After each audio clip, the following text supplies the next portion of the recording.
Last time, I took a look at the Famicom games in my collection. Today, I'll be taking a look at the Famicom Multicart games. It'll be multitudes of fun! Back in the heyday of the NES, it wasn't uncommon to run across an NES multicart. You would most likely find these in video rental stores, or maybe in an Asian electronics store. I was lucky enough to have a local convenience store that stocked a few of these back in the day that you could rent. All of these multicarts were never licensed, but rather were pirate carts coming usually from places like Taiwan or Japan. Some of the most well-known ones were produced under the Supervision label. You might have seen a couple. Unlike 6-in-1 by Caltron or Action 52, these multicarts did not consist of original games. Rather, they were mostly older NES games and Famicom games that were not released here, with a smattering of newer titles here and there, as well as other pirated games from Asia like the Sachin games. A strange aspect about these games is that even though you usually see something like 100 games in one on the label, most of the time the amount of unique games was usually less than half of that, with the other games consisting of simple ROM hacks that would start you from a different level of the game, change some colors or sprites, or something else goofy and useless. So my long-winded monologue is trying to get to the point that these multicarts were far more widely distributed in Japan than North America. I'll be looking at a few of these today. First is the 63-in-1, featuring the cartoon Ghostbusters? Aw, rest in peace, Harold Ramis. So you'll first notice a simple and standard menu, which is what you find in these carts to select your game. Galaza? Balan Fight? Not exactly perfect spelling going on here. First is Frontline, which looks like a run-and-gun game like Commando, but it's more like Commando's derpy cousin. Take a look at the gun, which curves when you aim diagonally instead of the arm or body moving. Who holds a gun like that to begin with? Was he trying to go gangsta? I love the tanks, which look like bumper boats at a carnival. Okay, my IQ is dropping by the second playing this. Time to move on. Here's a third-person racer that has a penguin running along on ice. I would figure he would be sliding, since penguins actually do that, but this isn't a zoology game. You have to avoid holes and walruses who look like they're stoned. At the end of the race, you raise the flag of the country you just conquered. Wait, is that Chilly Willy the penguin? I know you guys want me to sing the Chilly Willy theme song here. That's what I would usually do, but it's not happening. Okay. I'm Chilly Willy the penguin, I shake until I'm blue. My head is hot and my feet are cold. Ha! He! Achoo! I hate you all! Here's Macross, a shooter released for the Famicom that gives your ship the ability to transform into different shapes with different speeds and abilities, like transforming into a robot which can allow you to shoot both in front and behind you. Now if you'll excuse me, I'm going to go online and address all the angry anime fans who are yelling at me because I pronounced Macross wrong. It's Circus Charlie, without the title on the screen. Circus Charlie was a nice little arcade game put out by Konami, where you risk your life as well as animals in your circus performing incredibly risky stunts. It's a game based upon timing and distance, and you're advancing and jumping forward. Forget about Pokemon, I'm surprised PETA never went after this game. Oh well, I just burned a lion to crispy death. Who's hungry? Here's the predecessor to Bubble Bobble, Chack and Pop. You're a cute little critter who drops explosives and who can stick to walls and ceilings. I'm not a fan of this one, and I'm not really that good. Boy, I sure am bombing at this game. Why, it's Twin B, the predecessor to Stinger on the NES and one of the first cartoon shoot-em-ups, also known as a cute-em-up. This Konami shooter is fun and very well polished. Power-ups are attained by shooting and bouncing these bells in the air. They change color when shot, correlating with a specific power-up like a twin cannon, increasing speed, or cloning your ship for extra firepower. It's so cute! And it's a shoot-em-up! Oh, that's why it's called a cute-em-up. Because it's a kill me. Go bang? More like go learn Japanese to properly play this game, am I right? Sherbert Mountains. You're so not a ninja in Ninja, but what looks like a farmer fighting off ninjas on a quest to find his hair? It's not bad, and it's not fun. Here's the Konami arcade game Road Fighter. I like how the multicart creators eliminate the copyright and publisher information on their title screens. Like that's gonna help them if they get sued. Road Fighter is a simple racer where you have to reach the finish line before your fuel is gone. You can collect more along the way, but you'll have to avoid even touching another car or you'll crash. It's called Road Fighter, but I don't see any fighting nor roads being fought in this game. Hack jokes are fun! F1 Race, which would have been a black box game had it been released in North America. Picture Mach Rider. Now picture it with no shooting, and with a car, not a motorcycle. And you have F1 Race. Or you can just picture the game you're staring at right now. Exerion is a vertical shooter that is the bastard cousin of Galaga. It even reuses many of the same sounds. There's some decent scrolling effects going on here, which makes me almost interested in talking more about this smooth playing game. Mahjong, a tile game where you...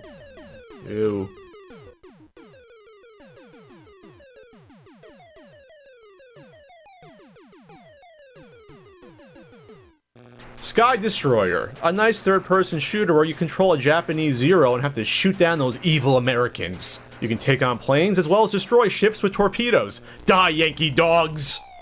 So it's Binary Land, where you have to awkwardly control two waddling penguins on each side of the screen at the same time, and have them enter the goal both at the same time as well, in order to, I don't know, create some penguin love.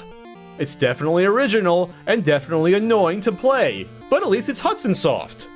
No, I'm not singing the Chilly Willy theme song again. Next up is 76-1, with a nice peach-colored shell, and some guy getting kicked in the teeth.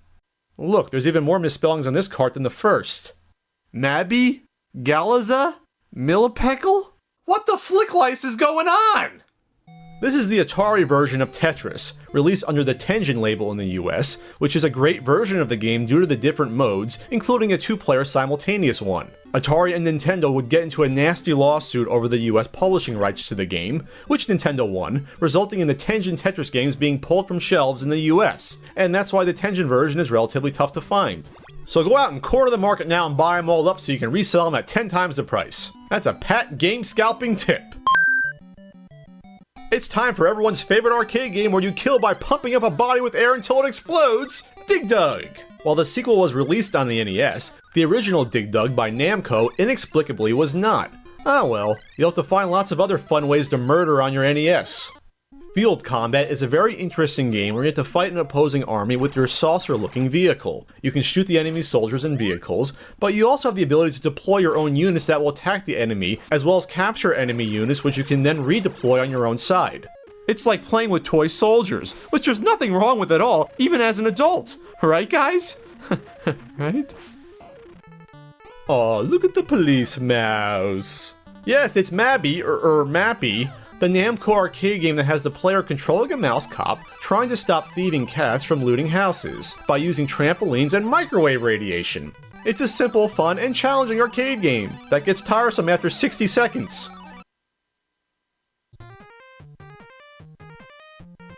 Oh, pro wrestling, yes!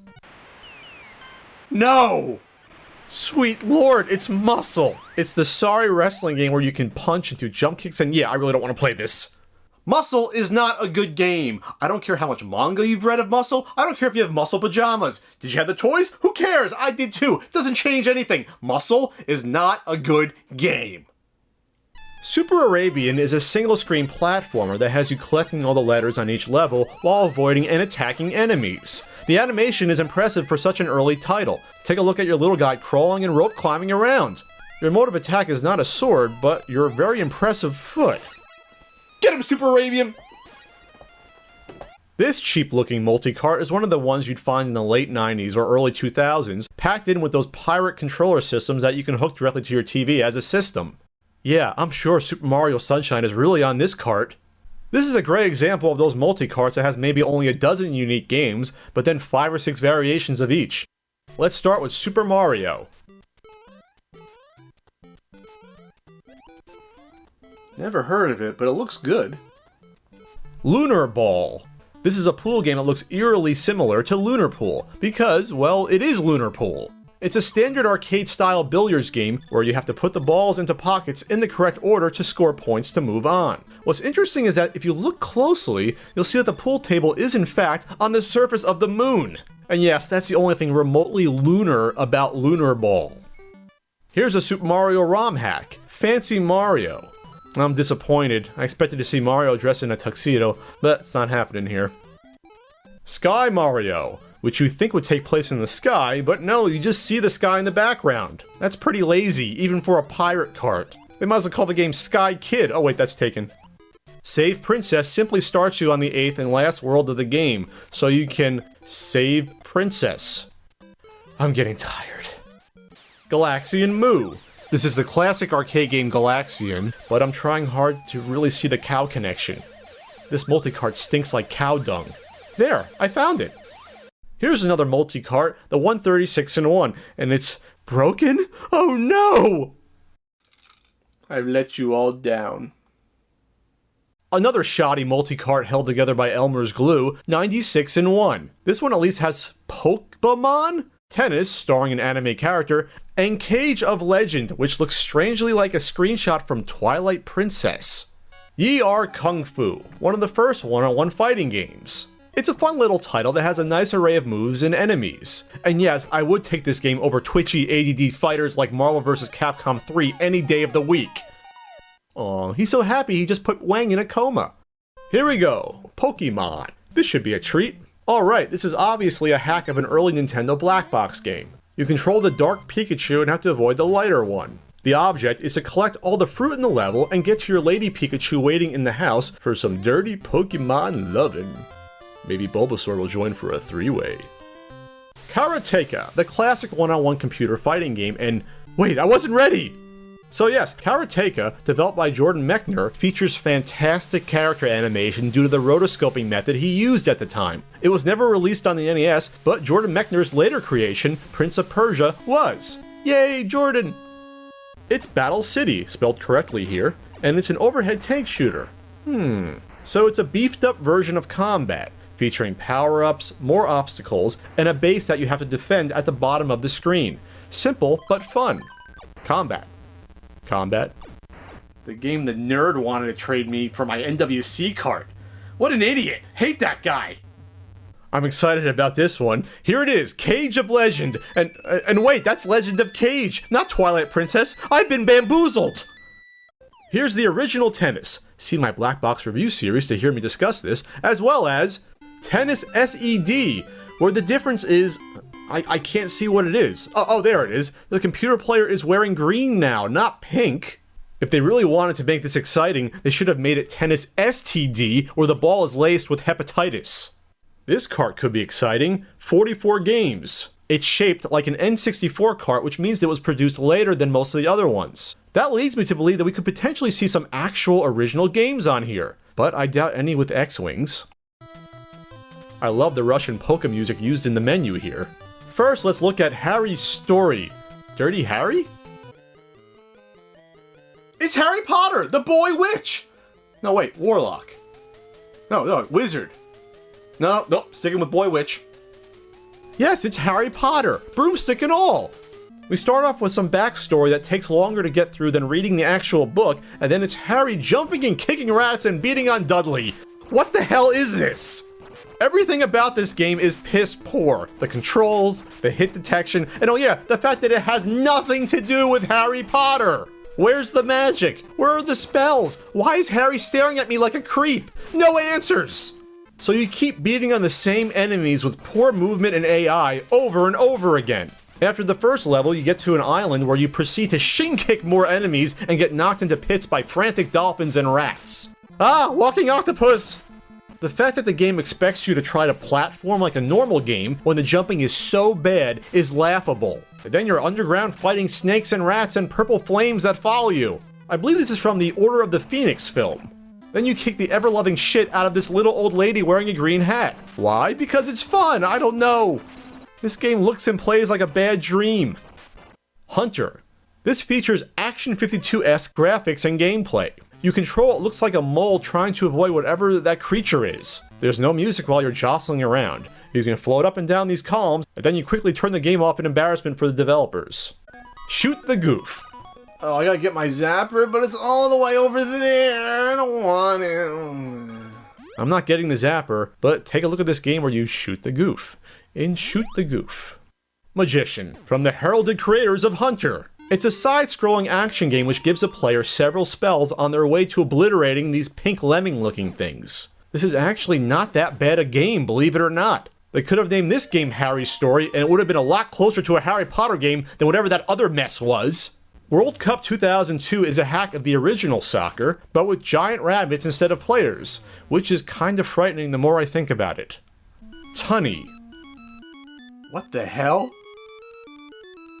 Do we really need to say anything after that? Tunny is a side-scrolling shooter where you're a helicopter, yet you are not flying but you are jumping and floating along different tiers. This is a bad game with terrible graphics and bad animation and one of the strangest looking character sprites I've ever seen.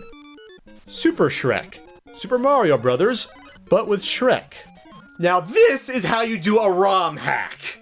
That's right, don't just start off on a different stage with your ROM hack, take it to a whole other level. That's definitely Shrek hopping on whatever the hell those are supposed to be. Mini Shrek is even better, with his little ponytail. Oh please let Toadstool look like Donkey from the films. What is that? It's either a rat or a teddy bear telling you to go to another castle. I love Super Shrek! Gold Digger. No, it's not a song by a pretentious egomaniac, but it's a hack of Super Arabian. This time you're kicking enemies as Kirby. Look at him go! Or her. Or it. What the hell is Kirby anyway? Boxing. Alright, this could be fun. Or not. This is Muscle! It's not a boxing game! How can they even confuse it for the multicart? You don't do suplexes and drop kicks in boxing, usually. Super Elf, a hack of Circus Charlie which has you as a waterhead baby jumping over these goofy tongue-wagging guys instead of monkeys. Moving on. Here's Toy Fun, which is a Bomberman hack which just changes the sprite of your character. Okay. Huyan, the fun Konami arcade game that has Mama Pig trying to shoot down foxes who want to eat her children. I really go for some pulled pork right now. Bikey Bike. This is Excite Bike with jumbled graphics. On the Road is a road fighter hack that replaces cars with hovercraft-looking vehicles. That's it, I expected a port of the Jack Kerouac book. Jungle is a weak and poor Pac-Man hack. Now this is really getting bad. Boy? Okay, I'm all in again. This is Mario Brothers, but with Teletubbies. You can't make this up. It's so dumb, it's ingenious. Ninja. Is it Ninja Gaiden? Perhaps that ninja game we saw before? No, it's Donkey Kong Jr. with the Ninja Turtle. At this point, you think I'd be better at guessing these. Come on, pirate programmers! If you're going to change DK Jr. into a Ninja Turtle, you have to do the same with Big Papa DK over there too! That about wraps up my look at Famicom multicarts. If you see one around and it's cheap and you can get a converter, pick it up, you might have some goofy fun with it. That said, I'm not sure how to really finish this video. I love Nintendo! Yeah, I think that works.